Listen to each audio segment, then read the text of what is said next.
What happens when a top prosecutor becomes the victim of the system she fights to protect? The afternoon was alive with the hum of a busy downtown street in Charlotte, North Carolina. Sidewalks bustled with shoppers weaving in and out of storefronts, some clutching cups of coffee, others pushing strollers or holding children's hands. Among them walked Eleanor Lewis, a 72-year-old woman with a dignified presence. Her soft grey hair framed her face, and her sharp, almond-shaped eyes missed nothing as she moved purposefully toward her car, a small tote bag slung over her arm. Eleanor wasn't a stranger to these streets. She had spent decades here, serving her community in ways most didn't fully realize. Today, however, her routine was interrupted. She hadn't noticed the squad car idling by the curb, its windows rolled down just enough for the officers inside to keep an eye on passers-by. She didn't know they were watching her. "Excuse me, ma'am." The sharp voice came from behind her, breaking through the sounds of honking cars and footsteps. Eleanor turned to find a tall police officer, his expression a mix of suspicion and authority. He gestured toward her tote bag. "What's in the bag?" Eleanor blinked, taken aback by the sudden confrontation. "It's just some groceries," she replied, her voice calm but firm. She held up the bag for him to see. A loaf of bread, some fresh produce, and a bottle of water. But the officer wasn't satisfied. His partner had joined him now, standing just a step behind. They exchanged a look, then the first officer's tone hardened. "We received a report of a shoplifting incident nearby. You match the description of the suspect." Eleanor's eyes widened. "I think there's been a mistake," she said. Her words were steady, but a flicker of disbelief crossed her face. "I haven't stolen anything." The officer didn't waver. "We'll need to check your bag." Around them, a small crowd began to gather, their whispers carrying disbelief.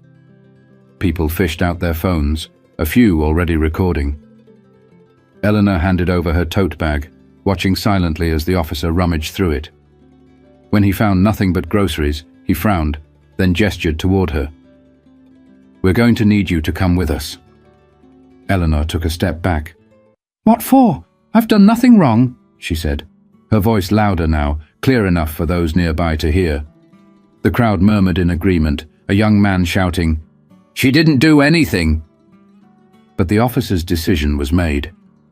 He grabbed Eleanor's wrist, pulling out handcuffs. "You can explain yourself at the station." Eleanor held her ground, lifting her chin as the cuffs clicked shut around her wrists. "I'm telling you, you've made a mistake." Her words cut through the chatter of the crowd, but the officer didn't hesitate, guiding her toward the patrol car. The crowd grew louder, phones held high as Eleanor was forced into the back seat. But the officer didn't know one crucial detail. This wasn't just any woman. This was Eleanor Lewis, the state's chief prosecutor. And soon, he'd learn just how wrong he was. The patrol car pulled away, its sirens silent, leaving a trail of confusion and indignation in its wake. Eleanor sat in the back seat, her wrists uncomfortably bound by cold steel. She kept her gaze steady, refusing to let the officers see the simmering frustration beneath her calm demeanor. Outside the car, bystanders exchanged looks of disbelief, their phones still aimed at the retreating vehicle. Inside the station, the officer whose nameplate read Officer Bradley Turner escorted Eleanor through the bustling precinct. The room was alive with the sound of ringing phones, clacking keyboards and muffled voices. But Eleanor's entrance seemed to draw eyes. Perhaps it was her composed expression, or maybe it was the distinct air of someone who didn't belong in such circumstances. Officer Turner led her to a small interrogation room. The grey walls, harsh fluorescent lighting, and a lone metal table with matching chairs gave the room a cold, uninviting atmosphere. He gestured for her to sit. Eleanor complied but said nothing, waiting for him to speak first. "Name?" he asked, flipping open a notebook and clicking his pen. Eleanor met his gaze, her voice steady. "Eleanor Lewis." The name didn't register with Turner, and he didn't look up. "Do you know why you're here?" "Yes," she replied, leaning slightly forward. "Because you've made a mistake." Turner's pen hovered for a moment, but he quickly dismissed her words. "You match the description of a suspect in a theft case at Mason's Market. Black female, grey hair, wearing a light blue coat." He pointed at her attire as if to punctuate his point. Eleanor glanced at her coat, then back at him. "And do you typically make arrests based solely on descriptions that vague?" Turner ignored her question, his tone becoming more clipped. "The store owner identified you as someone who left without paying." Eleanor raised an eyebrow. "And did this store owner provide any evidence? Security footage, perhaps? Or is this all based on assumption?" Her calm yet pointed questions seemed to rattle Turner slightly. "We'll look into that," he said curtly, avoiding her piercing gaze. As Turner left the room, Eleanor sat back, exhaling slowly. She could hear muffled conversations outside the door, but the words were indistinct. What she did know, however, was that this wasn't over.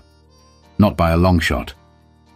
Meanwhile, back at Mason's Market, the situation had taken an interesting turn.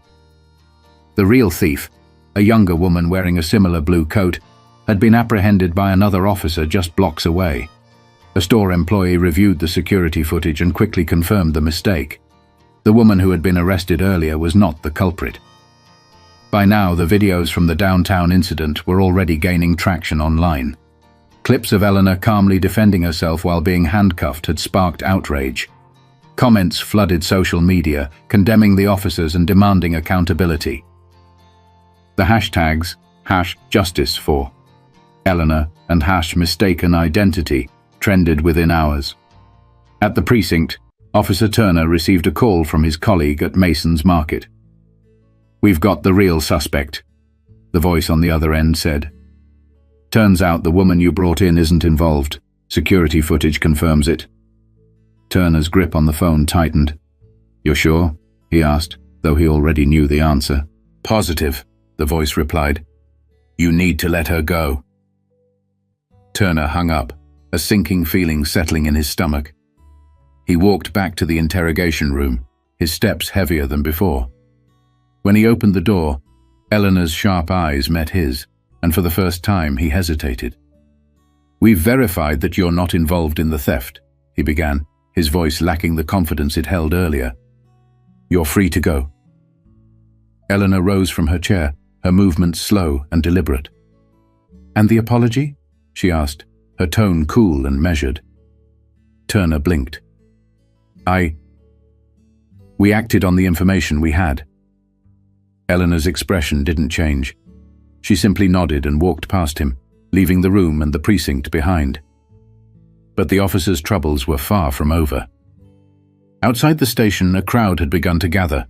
News crews had arrived, their cameras trained on the station's entrance. Activists and community members held signs, chanting for justice. When Eleanor emerged, the crowd fell silent for a moment before erupting in applause. She acknowledged them with a slight wave but didn't stop to speak. She had other plans.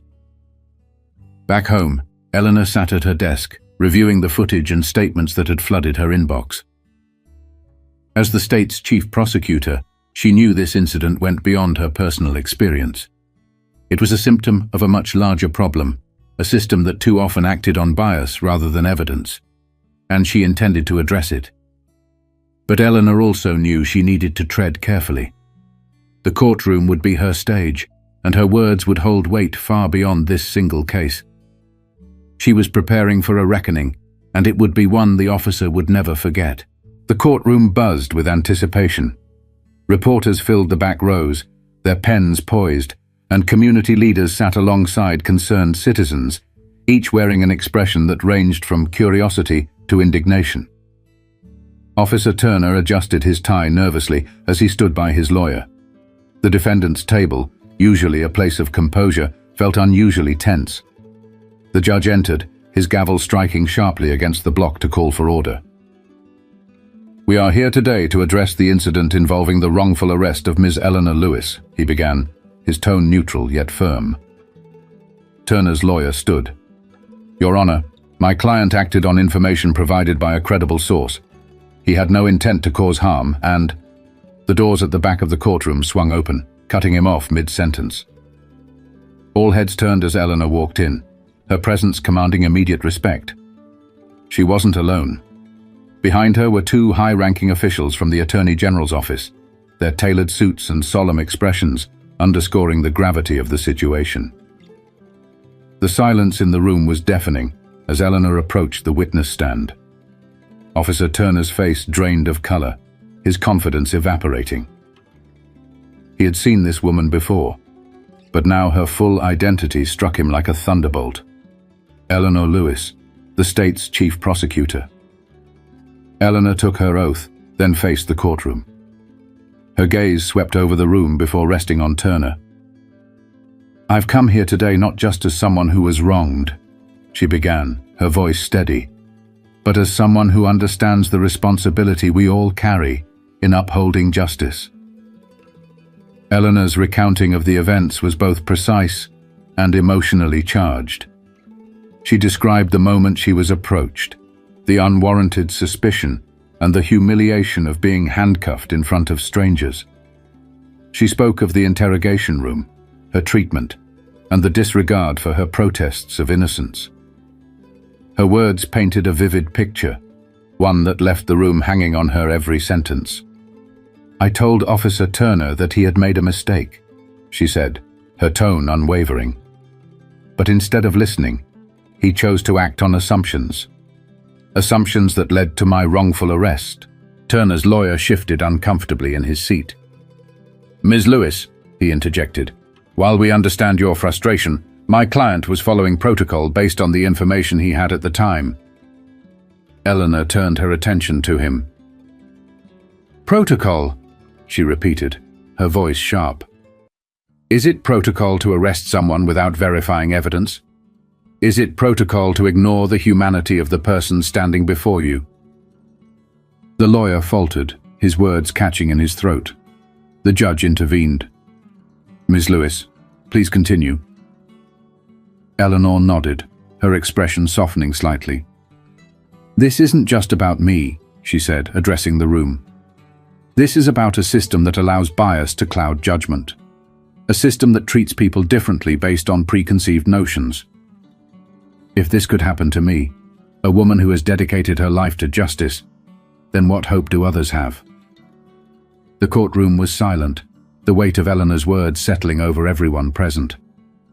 Turner avoided her gaze, his shoulders hunched as if trying to shrink under the pressure. But Eleanor wasn't finished. "I don't want revenge," she continued. "I want accountability. I want change. Because this isn't just about one officer's mistake. It's about ensuring that mistakes like this don't happen again." Eleanor's words were met with murmurs of agreement from the crowd. Even the judge looked moved, his stern expression softening slightly. As Eleanor stepped down from the witness stand, the prosecution called their next witness, the store owner from Mason's Market. His testimony confirmed that the real thief had been caught hours after Eleanor's arrest, and that security footage had exonerated her completely.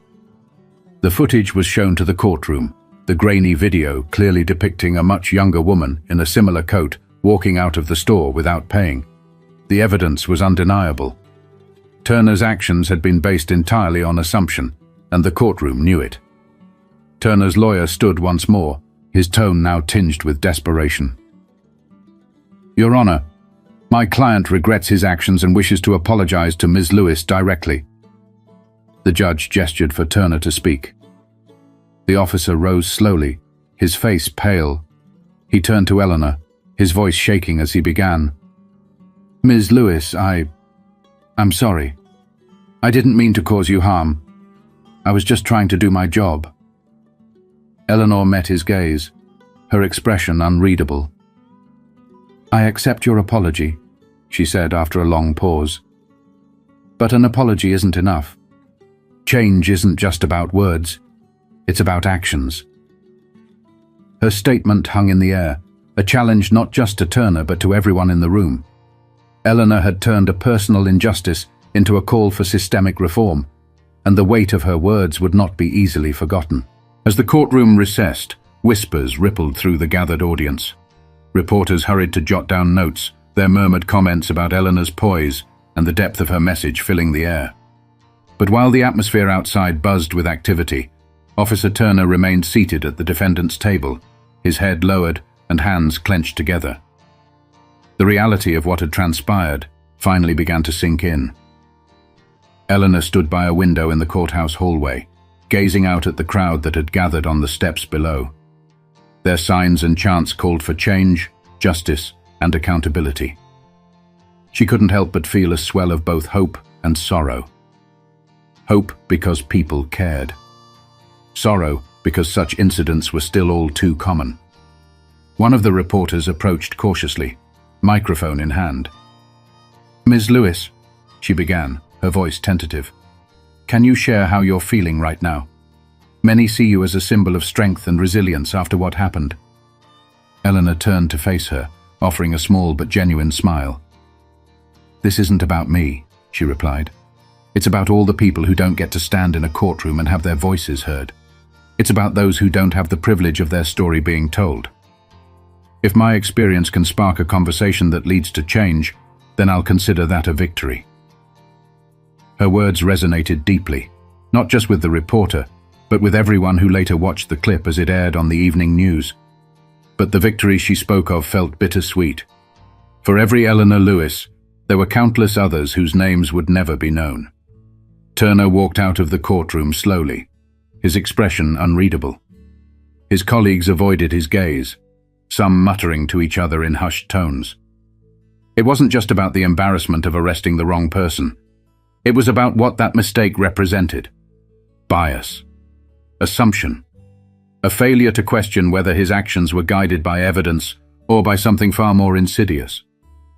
Later that evening, Turner sat alone in his apartment, staring at his uniform hanging neatly in his closet. He replayed Eleanor's words in his mind, particularly the part about actions speaking louder than apologies. She hadn't condemned him outright, but her disappointment carried more weight than any accusation could have. He opened his laptop and began typing. His resignation letter wasn't long, but it was sincere. Turner knew that stepping away from the badge wasn't just a gesture. It was a necessary step toward understanding the gravity of his actions and finding a way to do better. Meanwhile, Eleanor sat at her desk, drafting a formal statement for the Attorney General's office. She wasn't content to let this be another isolated incident swept under the rug. Her letter outlined concrete proposals, improved officer training, mandatory bias awareness programs, and stricter protocols for verifying evidence before making arrests. She knew these changes wouldn't fix everything, but they were a start. Her phone buzzed, interrupting her thoughts. It was a message from an old colleague. "You handled yourself with such grace today. Proud of you, as always." Eleanor smiled faintly, but the weight of the day still pressed heavily on her. She leaned back in her chair, her mind wandering to the faces of the crowd outside the courthouse. She thought of the young people holding signs, their voices strong and unwavering. They were the ones who would carry this fight forward, but she would do her part to pave the way. The next morning, news outlets across the country carried the story. Headlines ranged from "Wrongful arrest sparks calls for reform" to "State's Chief Prosecutor takes a stand against bias." The footage of Eleanor's arrest and subsequent courtroom appearance had gone viral, sparking debates on everything from systemic racism to accountability in law enforcement. Social media was ablaze with discussions. Some praised Eleanor for her courage and composure, while others criticized the system that allowed such a mistake to happen in the first place.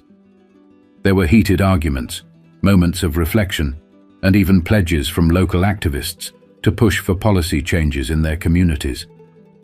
Amidst the noise, one post stood out. A high school student named Jordan had shared the video of Eleanor's speech in court, adding a caption that read, "This is why we need to speak up, because people like her remind us that change is possible." The post garnered thousands of likes and shares, a testament to the ripple effect Eleanor's actions had set in motion. For Eleanor, the journey didn't end with the courtroom. Weeks later, she stood at a podium in front of a packed auditorium, addressing a crowd of law students, community leaders, and activists. Her speech echoed the sentiments she had shared in court, but delved deeper into the need for systemic change. "Justice isn't just a concept," she said, her voice carrying across the room. "It's a responsibility. And it's on all of us to ensure that responsibility is met with fairness, empathy, and accountability." The audience erupted into applause, but Eleanor's gaze remained steady, scanning the faces before her. She saw hope, determination, and a shared understanding that the road ahead would be challenging, but necessary. And as the applause faded, she left them with one final thought. Change doesn't come from waiting for someone else to act. It comes from all of us, doing our part, no matter how small it may seem. The sun was setting over the city as Eleanor walked home from the auditorium. Her speech had been met with standing ovations, but she knew the real work was just beginning. Change, as she had told the crowd, wasn't about grand gestures. It was about consistent, deliberate action. And while her story had sparked a much-needed conversation, she knew it was only the first step in a much larger journey. The events of the past weeks had left a mark, not just on Eleanor, but on everyone involved. Officer Turner, now retired from the force, had begun volunteering with local community organizations, hoping to rebuild trust and learn from his mistakes. The Attorney General's office had announced new initiatives aimed at reducing bias in policing, a small but significant victory in the fight for justice. Eleanor sat on her porch that evening, sipping a cup of tea as the distant sounds of the city reached her ears. She thought of the young girl who had shared her speech on social media, the activists who had rallied outside the courthouse, and the countless people who had sent messages of support. Each of them was proof that change wasn't just possible. It was already happening. Her story, she realized, was no longer just hers. It belonged to everyone who had been overlooked, dismissed, or wronged by a flawed system. It was a reminder that no matter how daunting the challenge, every voice mattered, and every action counted. The world won't change overnight, Eleanor thought, setting her cup down. But it will change, one step at a time.